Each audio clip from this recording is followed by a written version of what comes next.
Well, congratulations.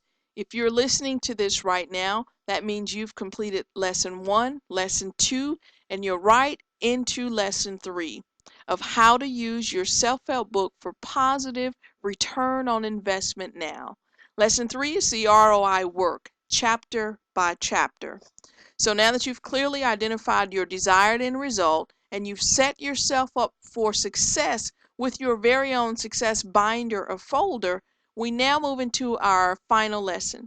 Now, lesson 3 means setting the intention of your book, of this book that you're completing chapter by chapter. This is where you establish new practices and implementation dates, and then you share your completed contract or commitment, things that you've learned. This is where you really bring that positive impact to your circle of friends, to your center of influence, by sharing what you've learned and sharing so in an intentional way. Now, as you read your selected book, it is to provide a positive return on investment. It should create within you a call to action and a prompt to change or shift a behavior, physical behavior, or mental behavior, which should result in taking action, increasing your efficiency, effectiveness, and thereby increasing your return on investment. Now, the next pages that you will see, you're going to complete this for each chapter that you read.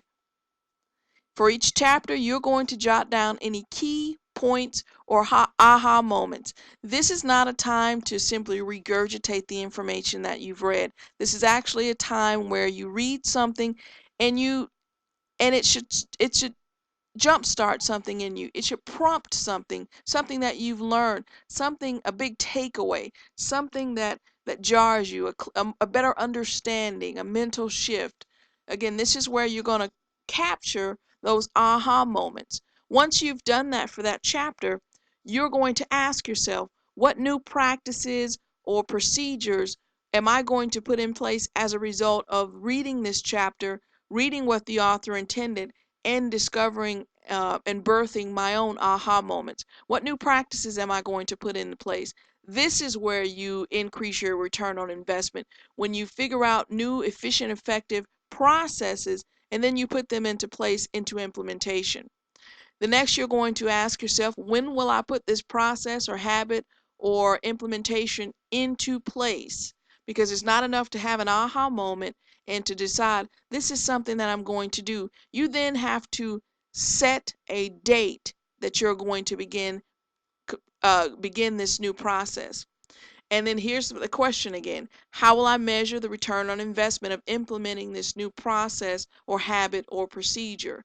You want to begin thinking from the standpoint of, if you aren't already, from the standpoint of return on investment, the time it takes to read the book, the time it takes to complete the journal, and the time involved in implementing a new process or procedure.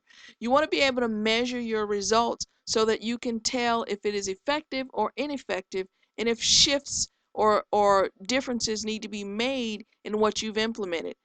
Because success is intentional. And this is about as intentional as you can get on reading a book. The self-help industry is a multi-billion-dollar industry, and it's important that you, the reader, capitalize on those billions of dollars in your own personal and professional life. And one of the ways to do so is to be absolutely intentional in what you're doing as you're reading these books, taking these practices, implementing them, and measuring your success. So the last few questions are, how will I measure the ROI, which we discussed? And then this is something that's very important. You want to ask and answer, who do I know that will benefit from what I've learned? And this is where you may recommend the book. You may give them this completed binder for this chapter. You can do any sort of things. But this is a point where it's not enough that you gain success, because in truth, true success or true wealth or true or importance is how you serve others. So after you've gotten the lesson, it's not enough for you to hoard it. It's in fact encouraged, as you'll see in this workbook, that you think about who could benefit from this. And you're actually going to list that person or set of people. And then you're going to sign a contract with yourself, yeah, another contract that you're going to implement what you've learned, and you're going to share it with that person on a certain date.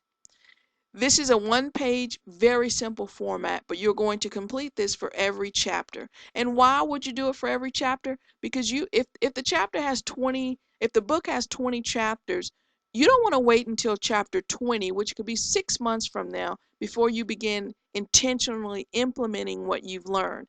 If you read a chapter, you complete your review, you complete this portion, lesson 3, and then you immediately begin to put these things into place, or you schedule a time that you're going to put them into place. Again, success is intentional, and this is about as intentional as you can get in picking up a book and reading it. We're in 2013 now. No longer is it okay to just pick up a book and read it. You've got to be intentional with your time, your energy, and your effort, and you want to increase your return on investment. Once you do this for each chapter and you've recorded, documented what you've learned, what you're doing with what you've learned, and how you're going to measure the effectiveness of what you've learned, then congratulations. You are officially now fully utilizing the book that you've picked up, not only to benefit yourself, but to benefit others and to increase your return on investment. Congratulations on completing this course. Thank you very much and have a great day.